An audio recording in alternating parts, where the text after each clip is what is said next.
Well, hey, every good storyteller uses some detail, they'll use some dialogue, and they'll use some action statements when they're telling a good story. But similar to somebody who likes to bake, you got to have the right ingredients, but you also got to have the right proportion of those ingredients.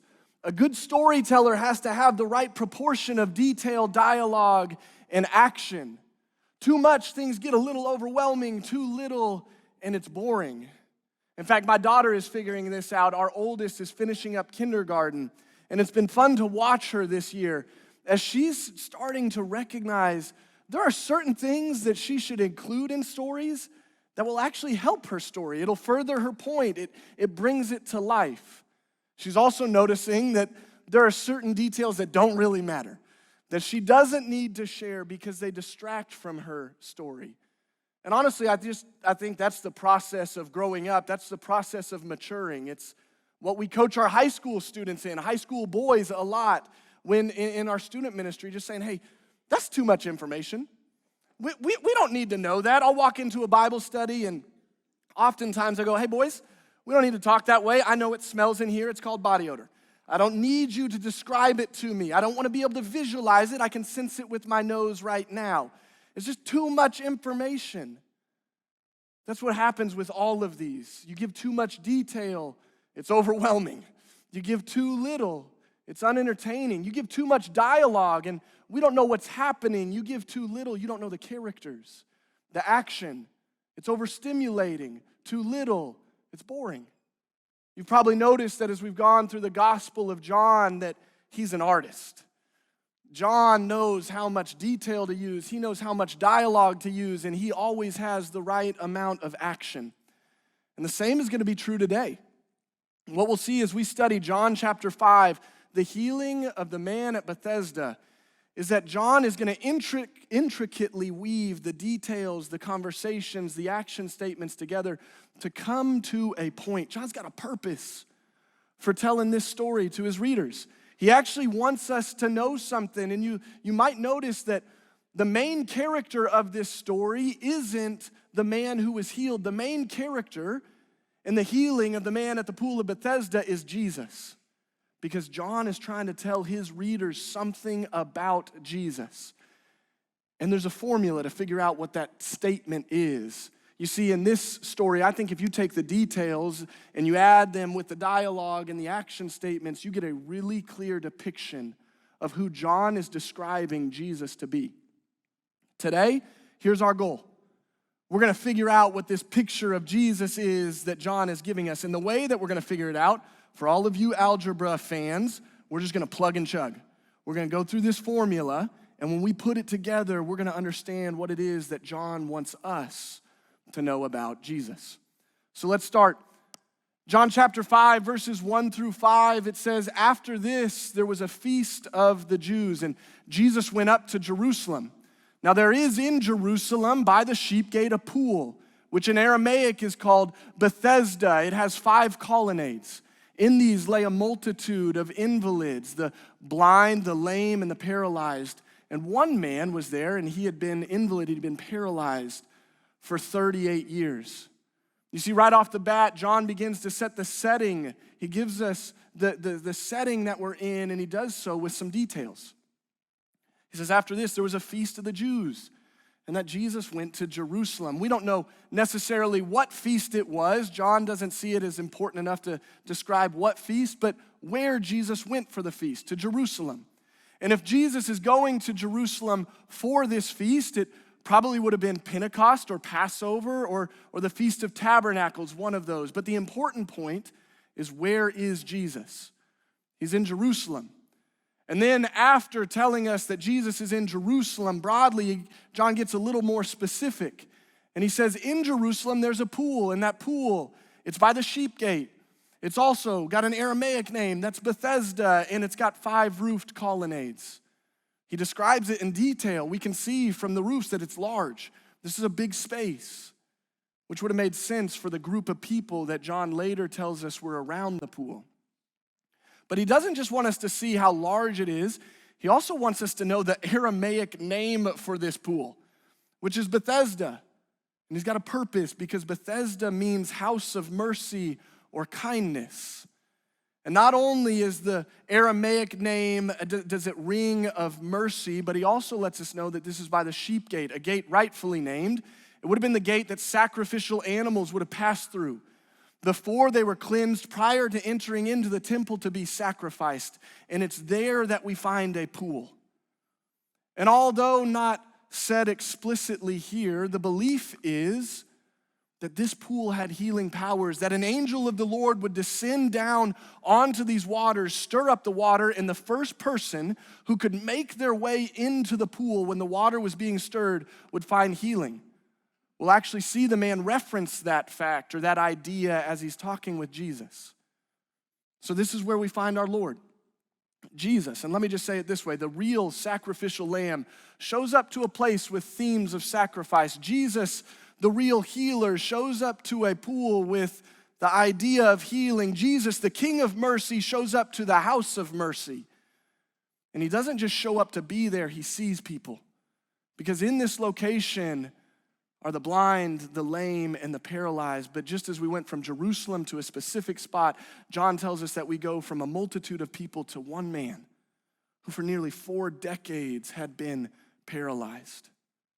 You see, there's 2 things I think we often do with details. One, we either ignore them, and we just go, I have no clue what the sheep gate is. I don't know what a colonnade is. Let's just keep reading.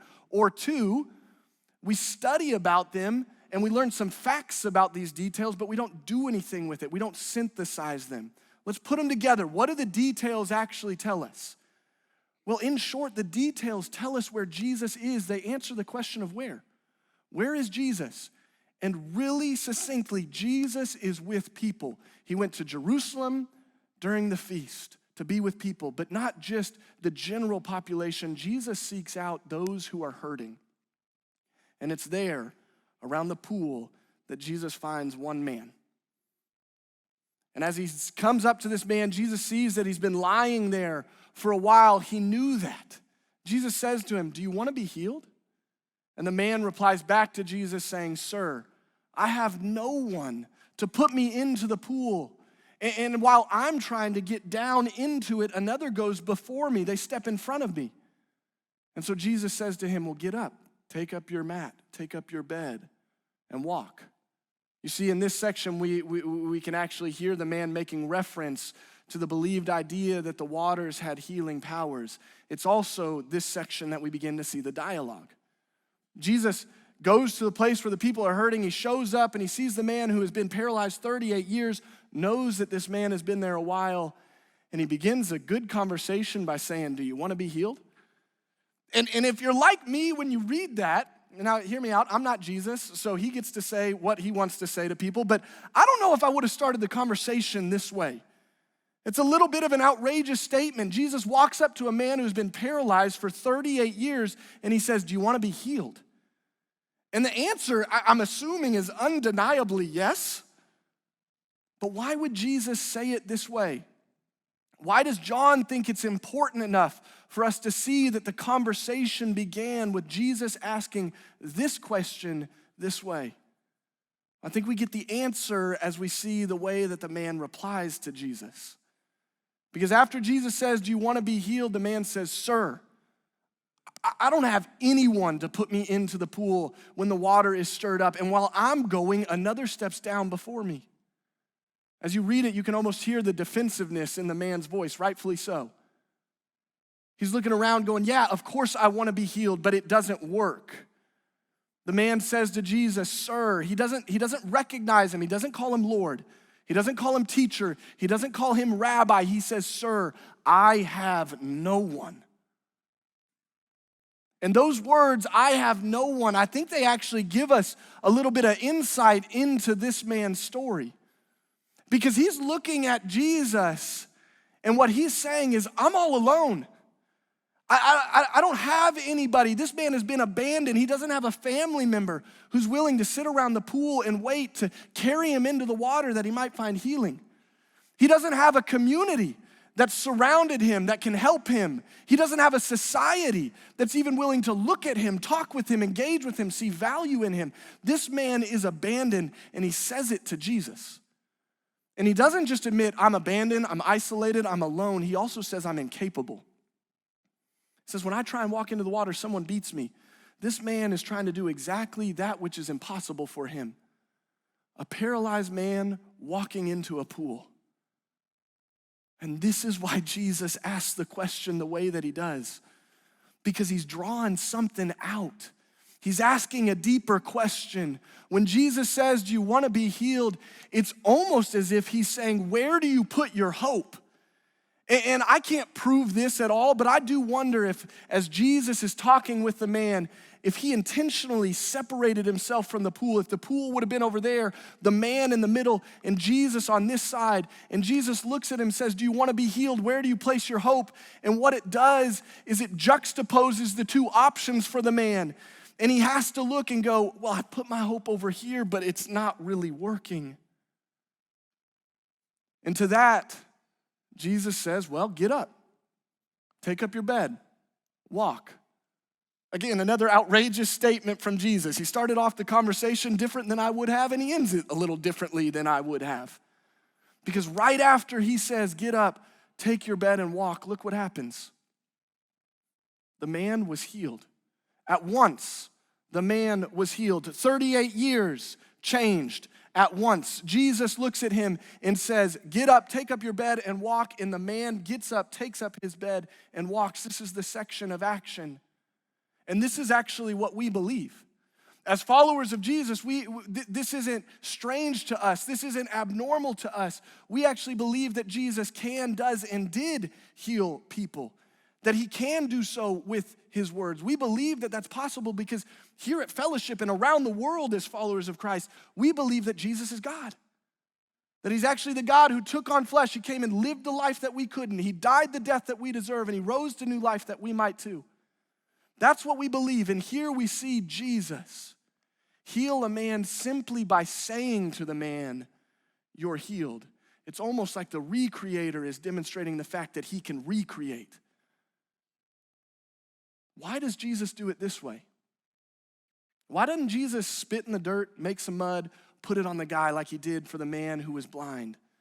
Why doesn't Jesus touch this man, similar to how the woman reached out and touched the cloak of Jesus and was healed? Why doesn't Jesus walk the guy into the water? He says, I have nobody. Why doesn't Jesus say, well, you've got me, and walk him down into the water to find healing?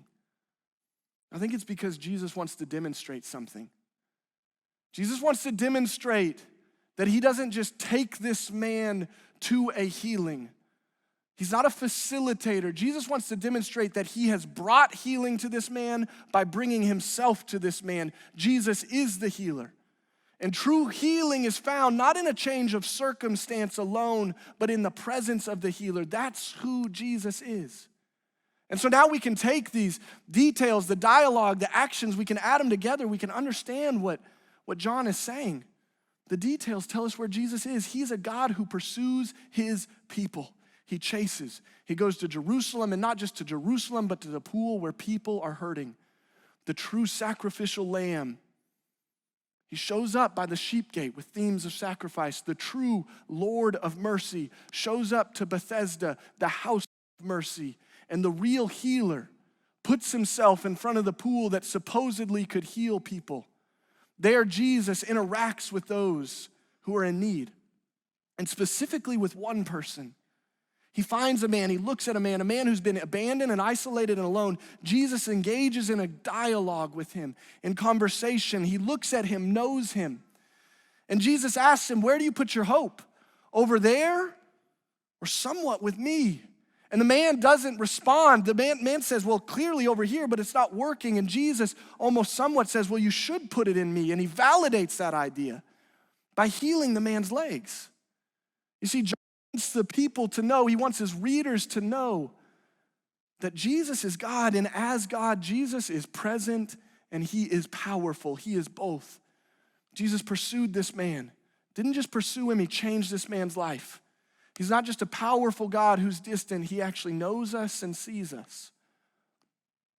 But you see, I think we distance ourselves from this reality. I think we distance ourselves from this truth. We don't feel like the healing at the pool of Bethesda is something that we can relate to, but I promise you, if you're honest with yourself, it really is something that we're pretty close to. Listen to the words of that man who talks to Jesus. He says, I have no one. I have no one. I've been abandoned. I've been isolated. I'm alone. I don't have any help, and I'm hopeless. There's nothing that I can do that would make myself better. And the only thing that could possibly bring me hope is impossible for me to do. The man is alone and hopeless. And if you're like me, you know that feeling because it's my story. You see, I grew up in an incredible family. I have a loving mom, a loving father. They taught me what it means to love others and to love Jesus.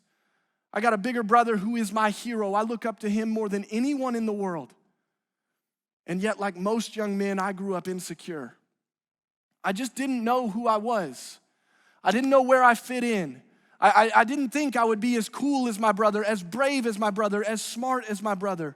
I didn't think I'd measure up to my friends, that I was as fun as them, that I fit in with them. I didn't think I'd be as successful as my parents. I just didn't know who I was. And so eventually a man came along, a Christian leader within the community, and he began to invest in me. He began to pour into me. These insecurities that I believed, he began to actually teach me truth, saying, no, Caleb, I see something in you. The Lord will use you. You do matter. You're important, and God will and does want to grow you and change you. Caleb, hang in there, keep pushing. And I believed these things. The insecurities began to fade away, and I trusted this man. Well, it turns out he sexually abused me for years of my life. And I hear the words of the man who said, I have no one. And it's the words that I have said throughout my childhood. I'm all alone. I know what it's like to be abandoned by the man that you trust. I know what it's like to be isolated from a community that you can't share out of fear of being looked down upon. I know what it's like to be separated from society because of the shame that haunts me. And not only do I know what it's like to be alone, I know what it's like to feel hopeless, saying there's nothing that I could do that would ever take away or change the past. Nothing that I can do to rid myself of the memories or the nightmares or the hurts or the insecurities. You see, not only was I abused, but then I was tormented by lies.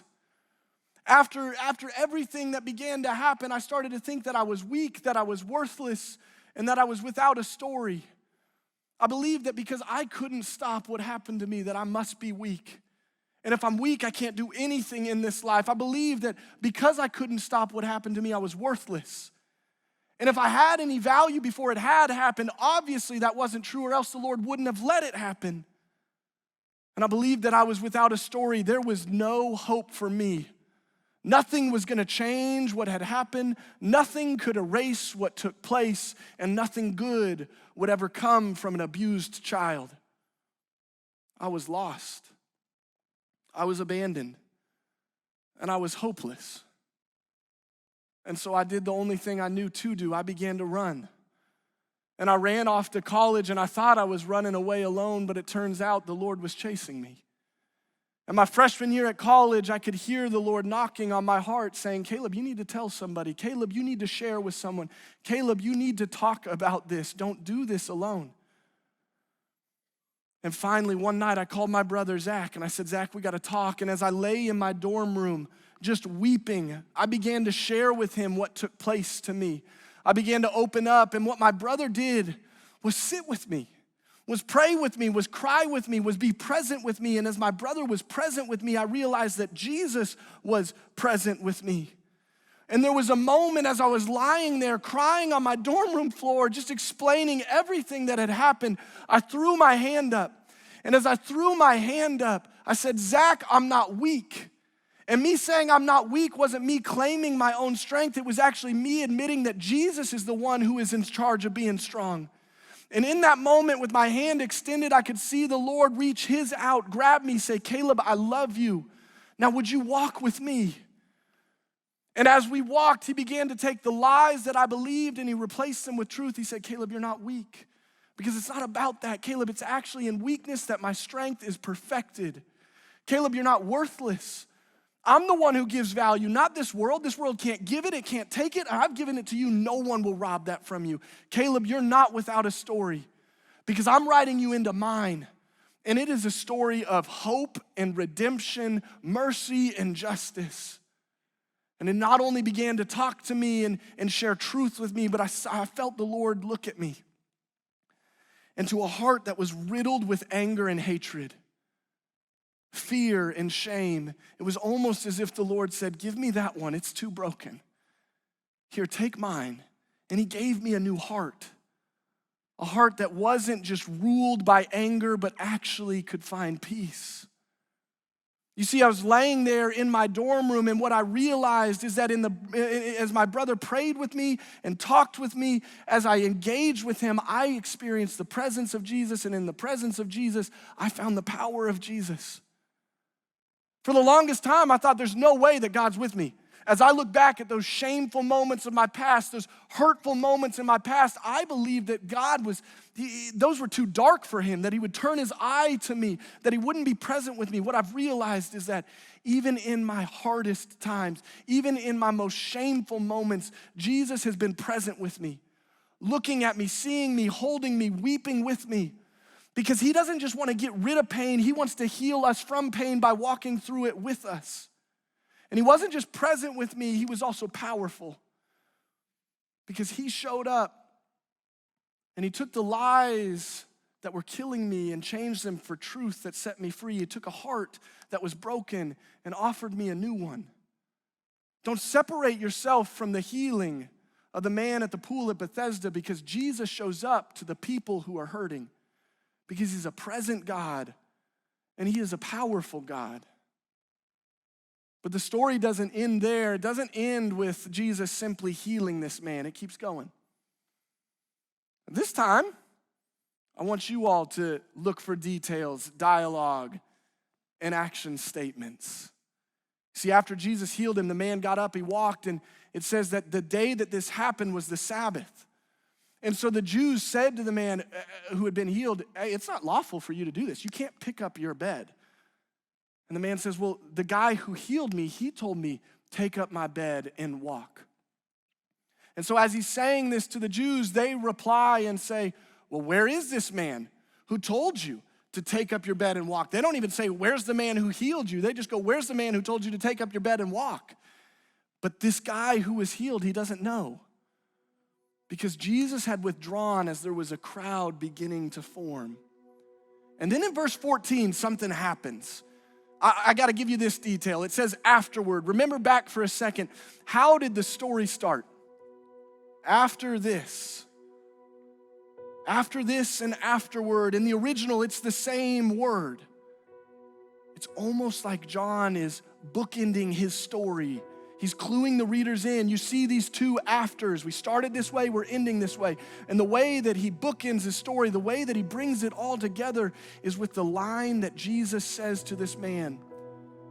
The man doesn't know who Jesus is. Jesus withdraws, there's a crowd. And then later, Jesus goes and finds him again. You want to talk about a present God? Jesus is a pursuing God.